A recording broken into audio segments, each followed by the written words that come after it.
اس کو پیٹھ کے اوپر ڈال دیں، او نلعنہم یا ہم ان کے اوپر لعنت کریں،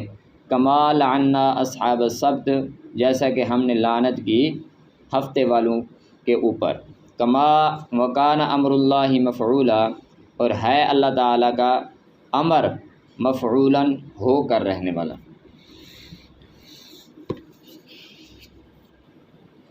یہودیوں کے متعلق اللہ پاک نے اس آیت کے اندر بیان فرمایا ہے، فرماتے ہیں کہ یہودی جو ہے سب سے پہلے اللہ تعالیٰ نے ان کو جو تورات دی ہے اس کے اندر انہوں نے بہت سارے کلمات کو رد و بدل کیا ہے۔ ان کلمات کے ایسے کلمات متبادل کے طور پہ اوپر شامل کیے جو ان کے مزاج کے مطابق، من مانی کے مطابق، ان کی سمجھ کے مطابق اور ان کے معاشرے کے اعتبار سے جو ان کو پسندیدہ کلمات تھے اس کو تورات کے اندر انہوں نے شامل کیا، اور جو اللہ کے کلمات تھے اور ان کے مزاج کے خلاف تھے اور ان کے اوپر حرف آتا تھا تو ان سب کلمات کو انہوں نے کیا کر دیا، حذف کر دیا۔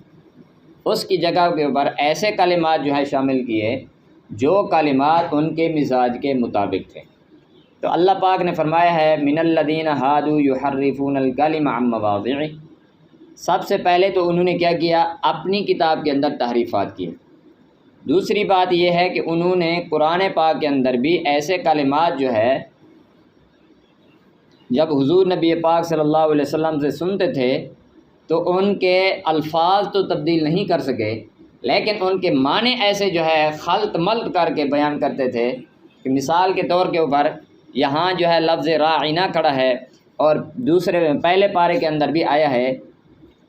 اس کے اندر ہے یا ایھا الذین آمنوا لا تقولوا راعنا وقولوا انظرنا۔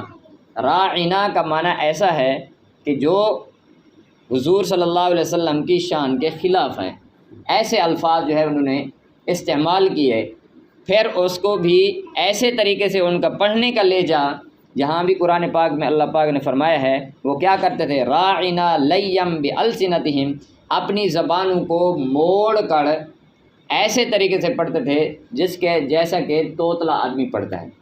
ایک ہے آدمی کی زبان کیا ہے، اس کے اندر جو ہے نا توتلا پن ہے،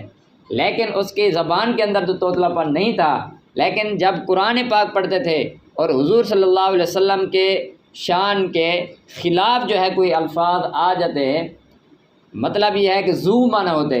ایک معنی اچھا ایک معنی ہلکا، تو پھر اس کو ایسے لہجے سے پڑھتے کہ جو معنی حضور کی شان کے خلاف ہو وہ معنی مراد لیا جائے۔